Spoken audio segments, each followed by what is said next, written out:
finally get to OT3. And they give me the secret materials, which you've been hearing about all this time. They're handwritten by Hubbard. You have to keep them in a locked briefcase. Be very cautious, because they've always said, if this gets out, it's dangerous to people. It can actually do them harm if they are not adequately prepared. And I read it.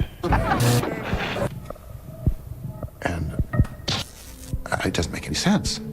This garbled story that didn't make sense. I think, remember, for one fleeting second, thinking, well, maybe it's an insanity test. Maybe if you believe this, they kick you out. Maybe that's it. That, of course, is not the case.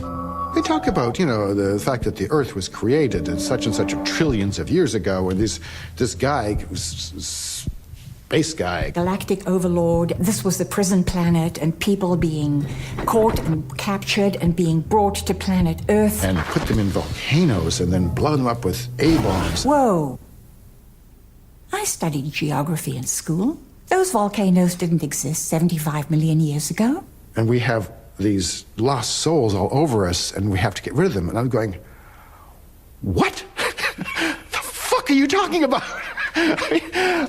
I'm down for the self-help stuff. I'm down for, okay, I can be clear. I can get rid of the negative emotions. But what the fuck is this? When you get to the upper levels of Scientology, the creation myth is explained to you.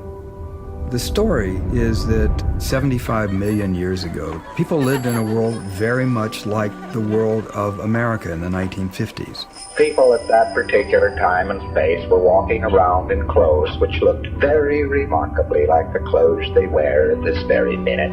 And the cars they drove looked exactly the same. And they walked down streets that looked like these streets. It was a very similar world and similar problems, one of which was overpopulation. They had elected a fellow by the name of Xenu to the supreme ruler.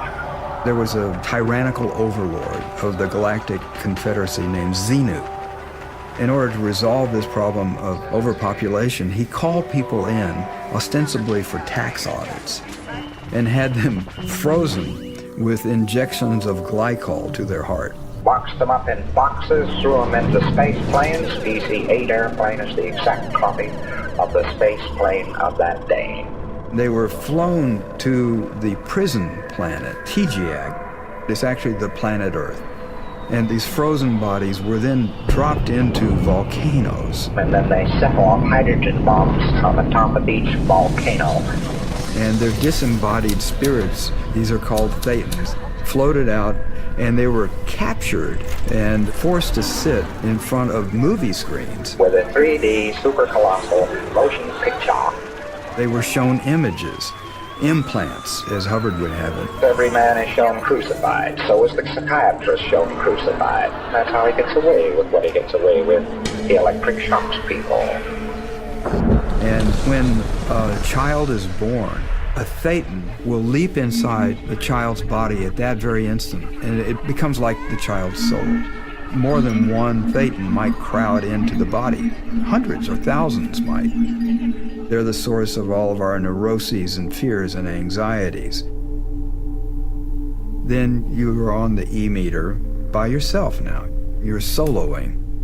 You're supposed to scan mentally from your top of your head to your toes to see if you can locate any alien beings. And when you do, you tell them to go away. I kept on trying to audit. I could not figure out how I could have all these spirits of dead people attached to me, inside me, on me. I was clear. For God's sake, I was clear. People actually have breakdowns, nervous breakdowns, because they spend so much time thinking about being infested by these creatures. If you're really believing that, it can drive you crazy.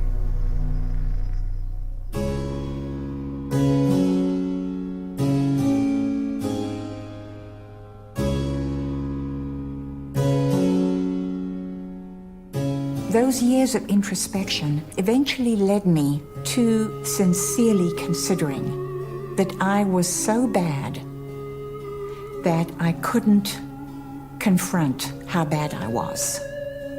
I didn't know it at the time, but a depression set in that was with me for years.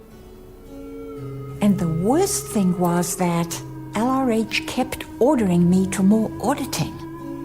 I had to find swords that were stuck in me, hypothetical swords, imaginary swords that were causing all this pain. This auditing went on and on, wasn't doing any good. I should have been left alone. But everything that I took offense with, I rationalized almost immediately. I had to. I could not continue in this game of Scientology without explaining away what he was doing.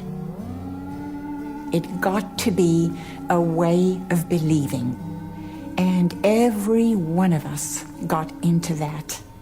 It was part of the mind control.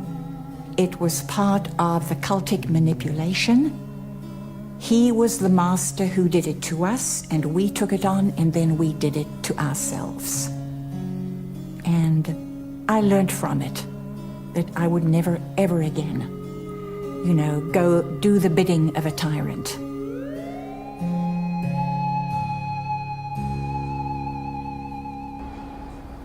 Most religions are tax exempt, and many have beliefs and practices that in the modern context would be considered strange. Is Scientology any different? I mean, if you go to a Christian or a Jew or a Muslim and ask them, what do you believe? They can basically describe the most important parts of their religion in a minute or two. Well, what does a Scientologist believe? You need to be in Scientology for 7 or 8 years and in for a couple $100,000 before you finally learn this backstory of Xenu the Galactic Overlord. Now, if you were told that on day one, how many people would join?